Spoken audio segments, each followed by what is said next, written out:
Menurut saudara ahli, apakah bisa seseorang menceritakan masalah atau pengalaman pribadinya dapat dikategorikan sebagai pencemaran nama baik? Tidak. Tidak.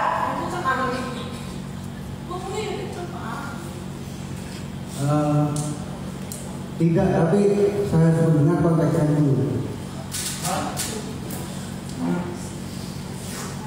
Baik, selanjutnya. Apabila yang disampaikan adalah sebuah kritik terhadap produk termasuk dalam unsur pencemaran, padahal kritik tersebut didasarkan pada sebuah fakta yang menyatakan bahwa suatu produk kecantikan tidak memiliki izin BPOM. Bagaimana menurut Anda? Nah, ancaman tadi kan ada ancaman pencemaran dengan mengancam akan Tidak ada pertanyaan saya ancaman, kalau dengarkan ahli.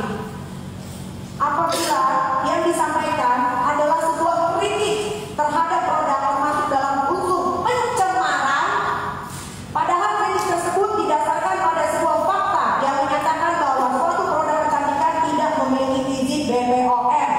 Bagaimana pendapat ahli? Ya, tinggal disampaikan ke BPOM dan ancam izin.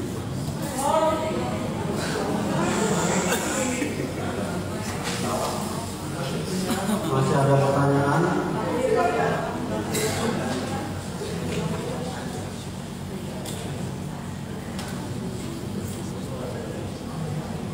Silakan saudara ahli jelaskan lebih spesifik mengenai unsur ancaman akan membuka rahasia.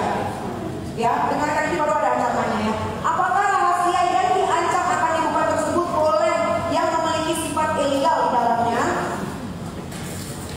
Bisa jawab nggak? Nggak bisa jawab. Coba materinya direkam, materinya datang apa? Tidak. Ada pertanyaan? Menurut saudara ahli, bahaya yang dapat ditimbulkan dalam sebuah produk, apakah perlu diketahui oleh umum khususnya dalam sosial media? Betul, tapi disampaikan pada pihak yang tepat. Maksudnya apa pihak yang tepat? Misalnya seseorang melakukan kejahatan di kita, ya kita melaporkan ke polisi, ya yang berwenang adalah kami.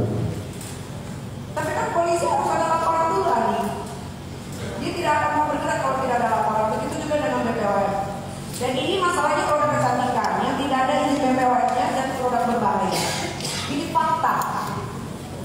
Tidak ada laporan ke BPOM, pasti mereka akan menanggapi.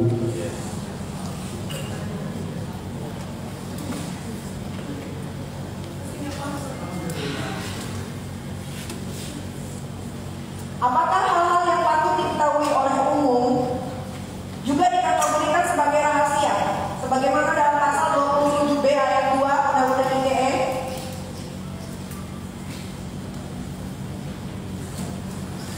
Saya tidak baca karena tidak paham. Saksi kenapa saksi tidak betul, saksi tidak paham.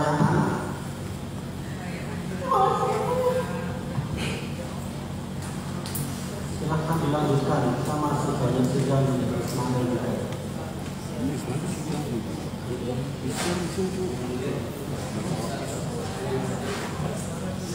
Ini dan terdakwa ya masih.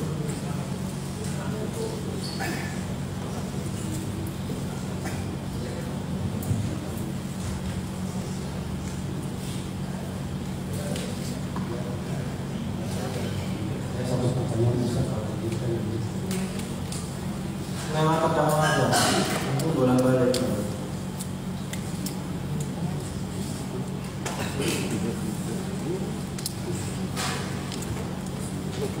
Soal putusan Mahkamah Agung, apakah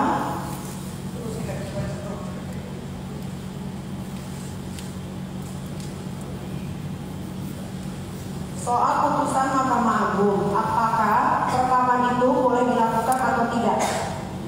Alat buktinya bisa dipakai nggak di pengadilan atau di kepolisian? Tahu nggak Anda tentang ini? Maaf, apa yang pertama? Gini ya, pasca putusan Mahkamah Agung nomor 20 tahun 2006, ya, itu kan ada perluasan alat bukti. Anda tahu itu? Yang saya tahu perluasan